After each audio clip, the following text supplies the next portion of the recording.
తెలంగాణ భవన్ నుంచి మా ప్రతినిధి రాకేష్ ప్రస్తుతం మనకి లైవ్లో జాయిన్ అవుతున్నారు. వైపు రాష్ట్ర వ్యాప్తంగా బీఆర్ఎస్ శ్రేణులు నిరసన తెలియజేస్తున్న సందర్భంలో మరోవైపు బీఆర్ఎస్ అధినేత కేసీఆర్ విచారణకి సంబంధించిన ప్రక్రియ అంతా కూడా ఇప్పటికే సిద్ధంగా ఉంది. 3 గంటలకి సరిగ్గా విచారణ ప్రక్రియ ప్రారంభం కాబోతుంది. వాటికి సంబంధించిన అప్డేట్స్ ఒకసారి తెలుసుకుందాం. రాకేష్, నందినగర్ నివాసానికి మనం చాలా సందర్భాల్లో వెళ్ళాం. ఇప్పుడు ప్రస్తుతం విచారణ ఎక్కడ జరుగుతోంది, దానికి సంబంధించిన అప్డేట్స్ ఏంటి, దానికి సంబంధించిన వివరాలు ఏమందుతున్నాయి? ఖచ్చితంగా నందినగర్ కేసీఆర్ ఓల్డ్ హౌస్ అది ఎప్పటి నుంచో ఉంది. G+1 ఉండేది, కానీ ఈ మధ్యలో రెనోవేట్ చేసిన తర్వాత ఇంకొక 2 ఫ్లోర్లు పెంచారు. G+3 అంటే మొత్తం 4 ఫ్లోర్స్ ఉంటుంది నందినగర్లో ఉన్నటువంటి నివాసం. ముందుగా వెళ్ళగానే కింద పార్కింగ్, దాంతోపాటు 2 రూమ్లు ఒక హాల్ ఉంటుంది. మోస్ట్లీ అది కేటీఆర్ యూజ్ చేస్తూ ఉంటారు. చిన్న చిన్న మీటింగ్స్కి హాల్ యూజ్ చేస్తూ ఉంటారు. ఏదైనా ఎవరైనా వ్యక్తులను కలవాలంటే అక్కడ ఉన్నటువంటి 2 రూముల్లో ఏదో ఒక రూమ్లో కలుస్తారు. మిగతాదంతా స్టాఫ్ యూజ్ చేసుకుంటారు. ఇక మిగతా ఫస్ట్ ఫ్లోర్ మీకు కూడా తెలుసు, మొత్తం ఒక పెద్ద హాల్ ఉంటుంది. హాల్లోనే మోస్ట్లీ కేసీఆర్ ఎవరిని కలిసినా కానీ అదే హాల్లో కలుస్తారు. ఎవరైనా ముఖ్యమైనటువంటి వ్యక్తులు ఉంటే దాని వెనకాలన్నట్టు ఒక యాంటీ రూమ్ ఉంటుంది. ఆ యాంటీ రూమ్లో మాత్రమే కేసీఆర్ కలుస్తారు. మిగతాదంతా కూడా కిచెన్, మిగతా చిన్న ఒక బెడ్రూమ్ మాత్రమే ఉంటుంది. ఇకపోతే సెకండ్ ఫ్లోర్, అదే కేటీఆర్ కానీ కేసీఆర్ కానీ కేసీఆర్ ఫ్యామిలీ ఎవరున్నా వ్యక్తిగతంగా యూజ్ చేసుకునేటువంటి 4 బెడ్రూమ్లు అక్కడే ఉంటాయి. ఒక చిన్న హాల్ ఉంటుంది. ఇప్పుడు విచారణ జరుగుతుంది అక్కడే. వీళ్ళు సూచించిన ప్రకారం కింద విచారణ చేయమని మొదటగా బీఆర్ఎస్ చెప్పింది. ఎందుకంటే గ్రౌండ్ ఫ్లోర్లో ఉన్నటువంటి హాల్ కానీ పక్కనటువంటి యాంటీ రూమ్ కానీ అక్కడ విచారించమని చెప్పింది. కానీ ఎందుకో పోలీసులు సెకండ్ ఫ్లోర్ ఎంచుకున్నారు. సెకండ్ ఫ్లోర్లో వ్యక్తిగత బెడ్రూమ్స్, దాంతోపాటు ఒక హాల్ ఉంటుంది. మోస్ట్లీ ఆ బెడ్రూమ్లోనే ఈ సెటప్ అంతా, ఈ విచారణకు సంబంధించినటువంటి సెటప్ అంతా అరేంజ్ చేస్తున్నారు. లేదంటే పక్కనటువంటి చిన్న హాల్ అంటే పూర్తిగా ఓపెన్గా ఉండదు, కొంత క్లోజ్డ్గానే ఉంటుంది. సో దాంట్లోనే చేసేటువంటి అవకాశం ఉంటుంది. ఇక దానిపైన అంతా కూడా ఒక చిన్న జిమ్ సెటప్ అండ్ ఇంకొక గెస్ట్ బెడ్రూమ్ ఉంటుంది. అంతే. మొత్తంగా నందినగర్ నివాసంలో ఉన్నటువంటి ఈ స్ట్రక్చర్ అంతా ఇది.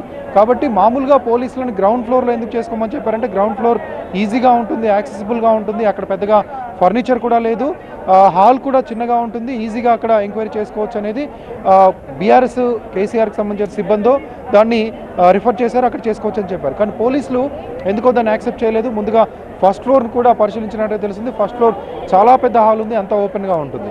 దాని పక్కనటువంటి యాంటీ రూమ్ వచ్చేసి అక్కడ చాలా ఇరుగ్గా ఉంటుంది, చిన్నగా ఉంటుంది. ఎక్విప్మెంట్ కానీ కెమెరాలు కానీ ఫిక్స్ చేయడానికి అంత ఈజీగా లేదు అని రిజెక్ట్ చేసినట్టుగా తెలుస్తుంది. ఇక సెకండ్ ఫ్లోర్లోనే కొంత ఈజీగా రూమ్ స్ట్రక్చర్ ఉంది, క్లోజ్డ్ రూమ్స్ ఉన్నాయి. కాబట్టి అక్కడే పోలీసులు ప్రిఫర్ చేసినట్టుగా మనకు అర్థమవుతుంది. అందుకనే కెమెరాస్ పెట్టాలి, ఆడియో రికార్డ్ చేయాలి. సీసీ కెమెరాలు ఏవి కూడా ఇంట్లో ఉన్నవి పనిచేయకూడదు. దాంతోపాటు ఎవరికి ఆ క్వశ్చన్స్ ఎవరికి వినిపించకుండా ఉండాలి. ఆ దగ్గరలో ఉన్న వాళ్ళు ఎవరికి కూడా విజువల్ కూడా కనిపించకుండా ఉండాలి. ఇన్ని జాగ్రత్తలు సిట్ టీమ్ కానీ నార్మల్ పోలీస్ ఇన్వెస్టిగేషన్ చేసేటప్పుడు కానీ ఇన్ని జాగ్రత్తలు తీసుకుంటారు.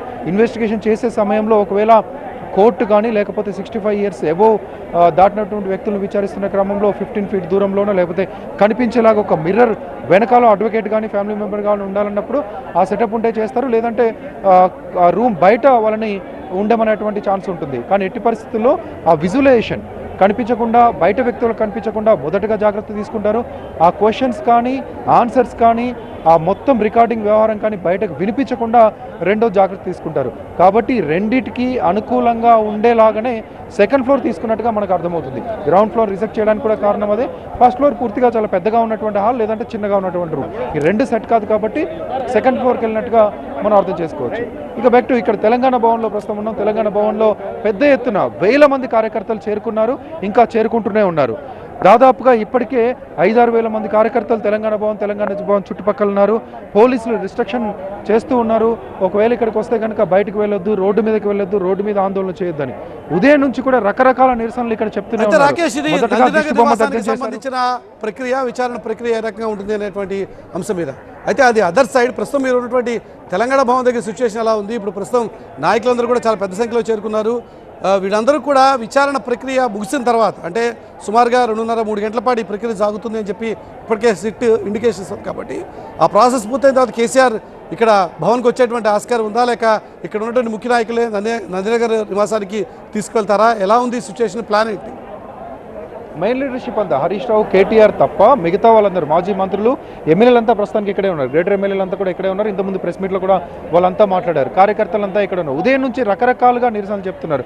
మొదటగా దిష్టి బొమ్మ తగ్గించేశారు, ఆ తర్వాత ఇక్కడే బైక్ ర్యాలీ నిర్వహించారు. ఇంతకుముందు బ్లాక్ బెలూన్స్ వదిలిపెట్టారు గాల్లోకి నిరసన చెప్తూ. కొంతమంది నల్ల జెండాలతో ఇక్కడే నిరసన చెప్తూ ఉన్నారు. తెలంగాణ తల్లి విగ్రహం ముందు కూడా నల్ల జెండాలతో కొంతమంది మహిళలు నిరసన చెప్తూ ఇక్కడే కూర్చున్నారు. వీళ్ళు రకరకాలుగా నిరసన చెప్తూనే ఉన్నారు. ఇక మీరు అడిగిన దానికి 3 గంటలకి విచారణ మొదలైతే 6 గంటలకో 6:30కో ఎక్స్పెక్ట్ చేస్తున్నట్టుగా సుమారుగా 7 గంటల లోపల ముగుస్తుందని బీఆర్ఎస్ ఎక్స్పెక్ట్ చేస్తుంది. ఒకవేళ అది అయిపోతే కనుక మెయిన్ లీడర్షిప్ ఎవరైతే ఉన్నారో వాళ్ళు మాత్రం నందినగర్కి లోపలికి వెళ్తారు. కార్యకర్తలను ఎలాగో ఆపలేరు కాబట్టి కార్యకర్తలు కూడా అక్కడికి దూసుకెళ్లేటువంటి అవకాశం ఉంటుంది. ముందుగా బీఆర్ఎస్ దగ్గర ఉన్నటువంటి ప్లాన్ అయితే మెయిన్ ఇంపార్టెంట్ లీడర్స్ ఎవరైతే ఉన్నారో వాళ్ళందరినీ కూడా కేసీఆర్ లోపల కలుస్తారు, వాళ్ళతో సమావేశం అవుతారు. విచారణ సందర్భంగా జరిగినటువంటి పరిణామాలు, అడిగిన ప్రశ్నలు వీటన్నిటిపైన కూడా చర్చ జరుగుతుంది.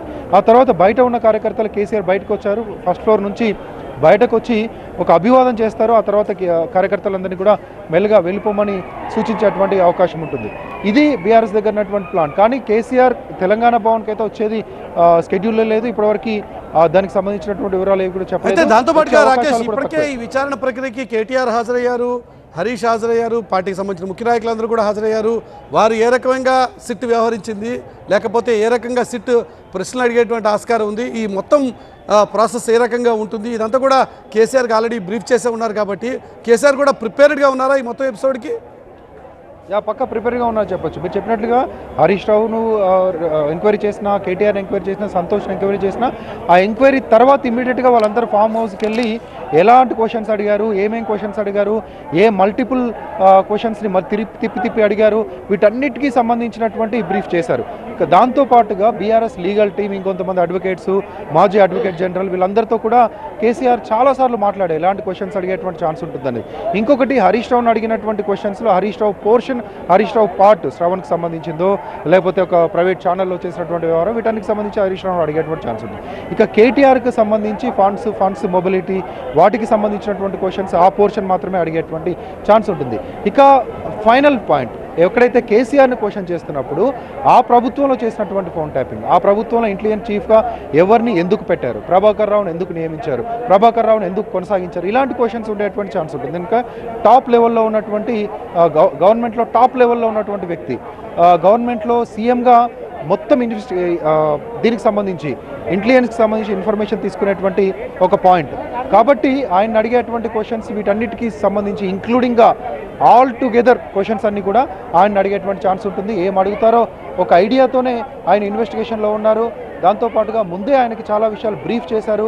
అడ్వకేట్స్తో, మీడియా, లీగల్ ఎక్స్పర్ట్స్తో, ఇంతకుముందు క్వశ్చన్ చేసినటువంటి వ్యక్తులతో వాళ్ళందరితో మాట్లాడారు కాబట్టి ఫుల్లీ ప్రిపేర్డ్గా ఉండే ఆయన విచారణకు అటెండ్ అవుతున్నారు.